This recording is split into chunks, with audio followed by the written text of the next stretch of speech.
แต่นี่ที่ยามนะนี่ก็ทำมาอันนี้ขายกองเท่าไรค่ะ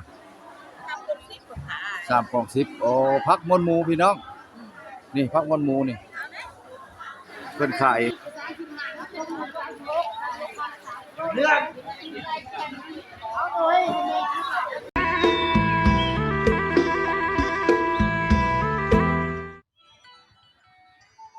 มื้อนี้สิพาพี่พาน้องขึ้นไปตลาดหลัก3หรือว่าตลาดสุขสมบูรณ์แขงขมวนพี่น้องขึ้นด้วยเบิ่งน้ำกันเด้อพี่น้องมื้อนี้เปิดคลิปบ่ได้เห็นหน้าได้มื้อนี้เนาะมาซื้อเครื่องซื้อของไปเบิ่งอัปเดตสถานการณ์ในตลาดหลัก3ให้พี่ให้น้องเบิ่งไปน้ำกันพี่น้อง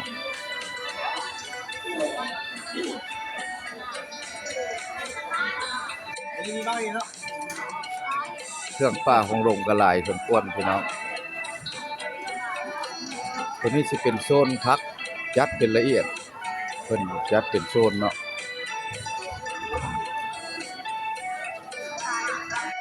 ซื้อหยังนี่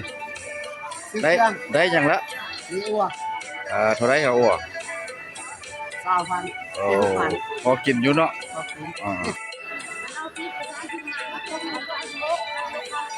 เรื่อง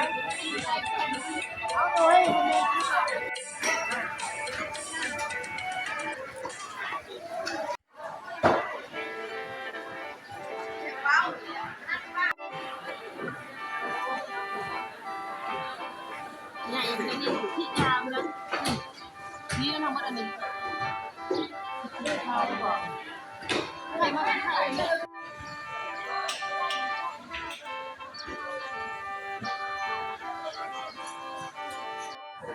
ตัวนี้สิเป็นโซนด้านหลังเด้อพี่น้องโซนด้านหลังตัวนี้ก็บ่อนขายป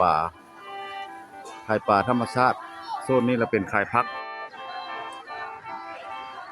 หลังคาเนี่ยถือว่าเพิ่นมุงไม้เนาะพี่น้องเพราะว่าตะกี้เราบ่ได้มุงวันนี้มุงไม้ละราคาตลาดก็เพิ่นก็เก็บขึ้นจักหน่อยเนาะอิงตามเครื่องขายไผหลายไผน้อยเนาะ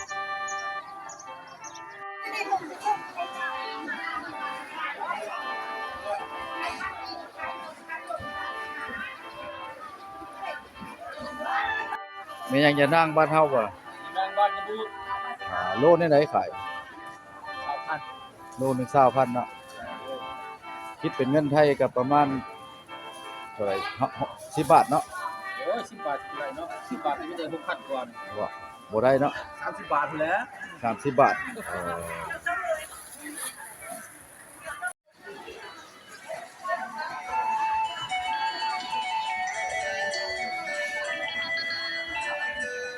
ใช่ไหมพักอ๋ออันพักเกิดขึ้นธรรมชาติบ่พักธรรมชาติปลูกเอาบ่ขายกองเท่าไรค่ะ3 กล่อง 10โอ้พักมนหมูพี่น้องนี่พักมนหมูนี่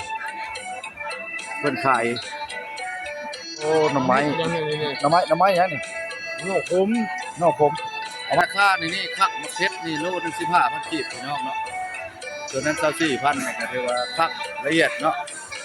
ตลาดบ้านเฮาก็ถือว่ามีละเอียดรอแล้วเป็นแต่เมืองไทยเนาะขึ้นไปถือว่าดีแล้วพี่น้องบ่แปลงไปกินกาแฟก่อนพี่น้องซอกร้านกาแฟกินก่อนเมื่อย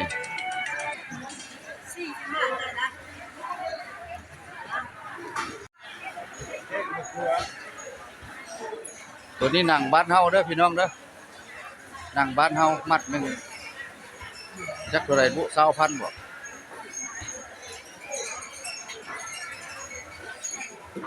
อันนี้ก็มะเขือบ้านเฮาเอากาแฟฮ้อนให้ได้นะกาแฟมีบ่2 จอกฮะกาแฟแดงเอากาแฟแดงบ่เสียกาแฟแดงก็ได้กินอยู่นี่ก็ได้นะแบบนั่งใส่น้ำร้อนกินโซนนี้แหละเป็นโซนพักพี่น้องพอบ่แปลงก็ยังกินกาแฟเนาะบ่แปลงออกมาตลาดเนาะที่ว่าสิทำบุญอยู่เฮือนแล้วก็เลยเก็บภาพบรรยากาศให้พี่ให้น้องได้เห็นเนาะอันนี้คือตลาดสุขสมบูรณ์พี่น้องหรือว่าตลาดหลัก3เมืองตะแคกแขกขมวนเฮาเนาะ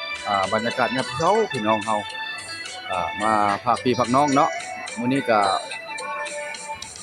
ตอนเช้าเนาะใกล้สิปีใหม่แล้วราคายังคือเก่าเด้อพี่น้องเฮาเนาะราคาพักราคาหญ้าตัวนี้ก็เป็นโซนหนึงอีกเนาะ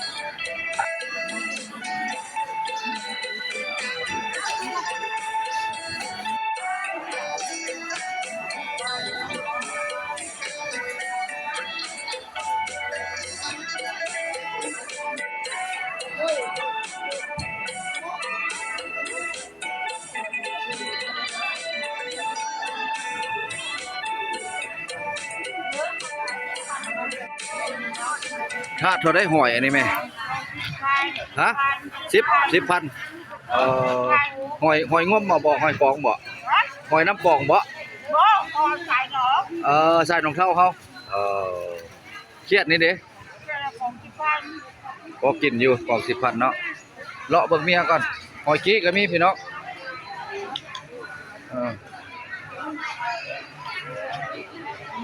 เนี่ยเอามาแต่ใส่นางฮะเหนือพุทธยมราชเนาะนอกคมยมราชเด้อพี่น้องเด้อนี่นอกคมนี่บ่แปลงบ่เคยกินเนี่ยพี่น้องเคยกินบ่เพราะเห็นแต่อยู่สำเหนือ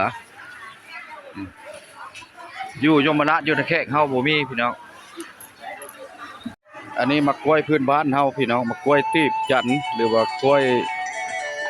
บ่แม่นกล้วยหอมเด้อกล้วยตีบจันทร์กล้วยอยู่คนลาวเฮาปลูกเนาะ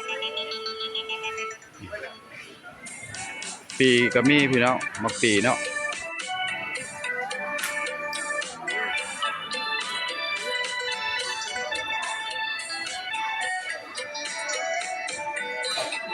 โซนนี้สิเป็นโซนพักพี่น้องเพราะว่าเพิ่นจัดเป็นโซนเนาะตัวนั้นก็เป็นขายซีน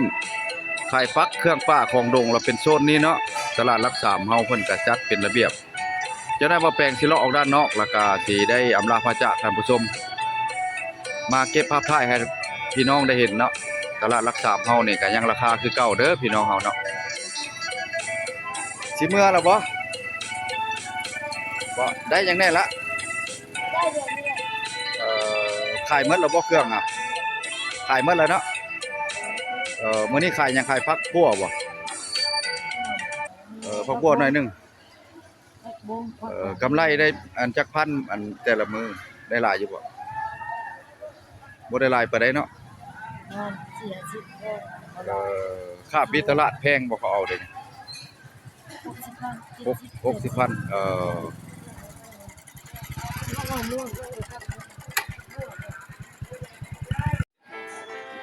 ปีรถจักรก็ยังราคาเก่าเพราะว่า 3,000 กีบตัวนี้สิเป็นโซนทางออกที่ว่าด้านเหนือทิศตะเวนตก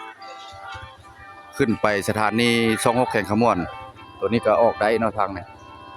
ด้านหน้านี่ละแม่น 7 โมงแล้วเพิ่นปิดประตูเนาะรถเข้าบ่ได้รถจักรมีแต่ได้ย่างได้พากรถจักรเนาะพี่น้องมาตลาดตะลีก็ได้พากรถจักรเนาะพี่น้องเพราะว่าเพื่อสิได้รถคันหนึงก็บ่แม่นธรรมดาคลิปนี้วิดีโอนี้ก็บ่แปลงสิได้ขอปิดคลิปไว้เพียงส่ำนี้เนาะคลิปหน้าคลิปในพบพ้อกันใหม่พี่น้องมื้อนี้บ่แปลงบ่ได้เห็นหน้าเห็นตาเนาะเพราะว่าเปิดคลิปไปเลยมาอัปเดตสถานการณ์ตลาดหลักสามเฮาหรือว่าตลาดสุขสมบูรณ์แข่งขมวนให้พี่ให้น้องได้เห็นสิเป็นทางนอกทางในก็เข้ามาติดตามชมคลิปใหม่ๆเนาะพี่น้องทางช่องบ่แปลงบรรณาวิถีชีวิตไปก่อนพี่น้อง